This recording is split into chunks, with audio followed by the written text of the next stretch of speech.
Kita bertemu kembali di channel Happy Souls dengan doa dan harapan kalian sehat semua.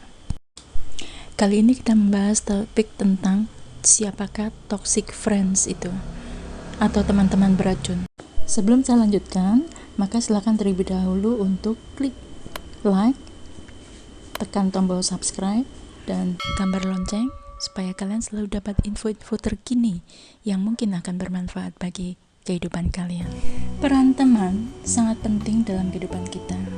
Sebenarnya memiliki teman-teman yang baik, yang mencintai dan peduli dengan kita, sangatlah penting untuk kesehatan fisik dan jiwa kita. Teman-teman seperti ini akan membawa kebahagiaan dalam hidup kita. Tetapi bagaimana jika yang terjadi justru sebaliknya? Apakah kalian pernah mendengar istilah toxic friend atau teman beracun? Bisa jadi kalian tidak menyadari kehadirannya di sekitar kalian. Hanya mungkin efeknya akan terasa seperti contohnya kalian sering dibuat kesal, bahkan sedih. Tapi kalian tidak tahu apa alasannya. Itu bisa terjadi pada lingkungan, teman-teman di sekolah, di kampus, bahkan bisa juga di tempat kerja kalian, atau juga komunitas sosial media kalian. Mempunyai komunitas dengan teman-teman yang buruk akan mempengaruhi hidup kita secara negatif. Efek dari pertemanan tersebut bisa melampaui aspek fisik, emosional, dan psikologis kita, yang tentunya akan mempengaruhi hidup kita selanjutnya. Kepercayaan dan harga diri kita rendah karena mereka terus memperlakukan kita dengan tidak layak. Mungkin kalian pernah mendengar juga ada remaja yang sampai bunuh diri karena tidak tahan dibully oleh teman-temannya. Begitu tragisnya efek dari toxic friends atau teman-teman beracun. Mereka seperti penyakit dalam sebuah sistem. Mereka akan memakan bagian yang terbaik dari kita dan menyebabkan kerugian bagi kita daripada kebaikan bagi hidup kita.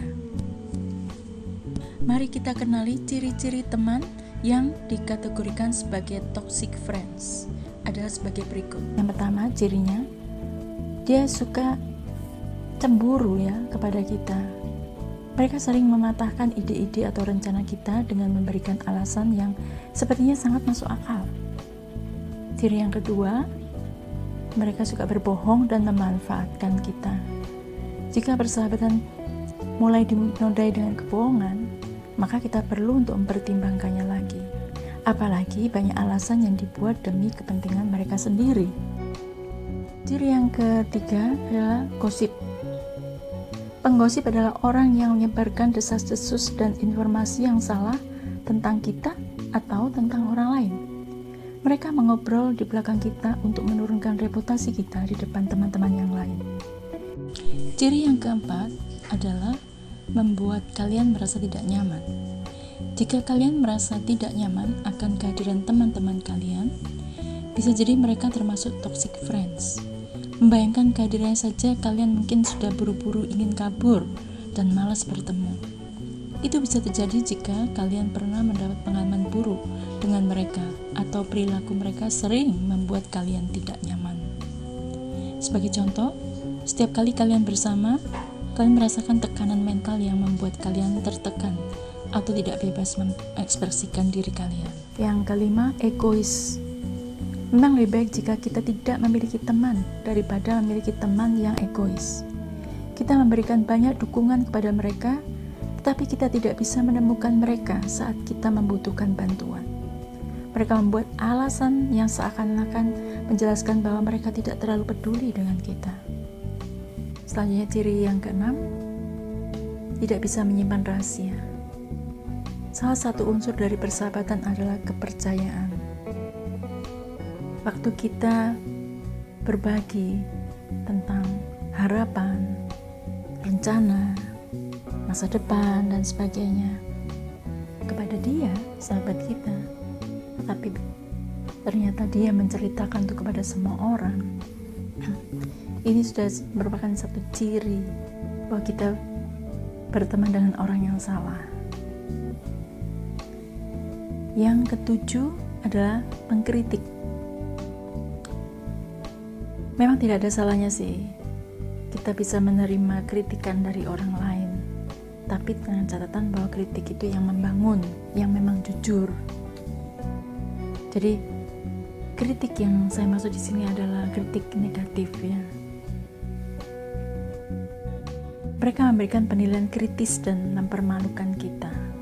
Mereka tidak melihat sesuatu yang baik dalam apa yang kita lakukan. Dalam lingkaran pertemanan, ada kalanya proses hidup bisa membuat sosok sahabat lama yang baik berubah menjadi toksik. Tetapi, tidak semua orang bisa memutuskan untuk meninggalkan lingkaran toksik tersebut dan memilih untuk tetap tinggal dan bertahan dalam circle yang tidak sehat. Mengapa demikian? Sebagian alasannya adalah karena mereka sudah bersahabat sejak lama. Alasan lainnya, karena teman toksik tersebut membawa hubungan yang menguntungkan dalam bisnis. Ada pengharapan bahwa teman toksik masih bisa berubah ke depan, atau kalian mendapatkan gaji yang besar ketika bekerja di perusahaan itu, meskipun sikap teman-teman kalian menyebalkan. Jika kalian ingin tetap bertahan dan tetap mempunyai harapan bahwa kawan kalian akan berubah, maka berikut ada beberapa alternatif solusi yang bisa kalian terapkan. Yang pertama, kalian bisa membicarakan permasalahan ini dengan dia. Berbicaralah ketika situasi sedang baik. Cobalah untuk mengungkapkan isi hati kalian tentang hubungan pertemanan kalian yang semakin tidak sehat itu. Yang kedua, kalian harus mempersiapkan diri dengan kesabaran ekstra supaya tidak stres sendiri. Yang ketiga, jika setelah mencoba berulang kali tapi usaha kalian belum membuahkan hasil atau bahkan keadaan semakin parah, maka saat itulah waktu yang tepat untuk membuat keputusan pergi dari lingkungan tersebut. Dan yang terakhir, mencari pekerjaan baru dan keluar dari zona nyamanmu untuk kehidupan yang lebih baik. Beberapa toxic people mungkin bisa berubah, tapi banyak juga dari mereka yang tidak mau berubah. Keputusan berubah yang terbaik adalah jika hal itu timbul dari dirinya sendiri. Semoga tips ini membantu kalian untuk bisa memilih sahabat teman yang tepat, yang bisa membuat kalian lebih berkembang dalam mencapai impian hidup kalian dan menjadi jiwa yang bahagia.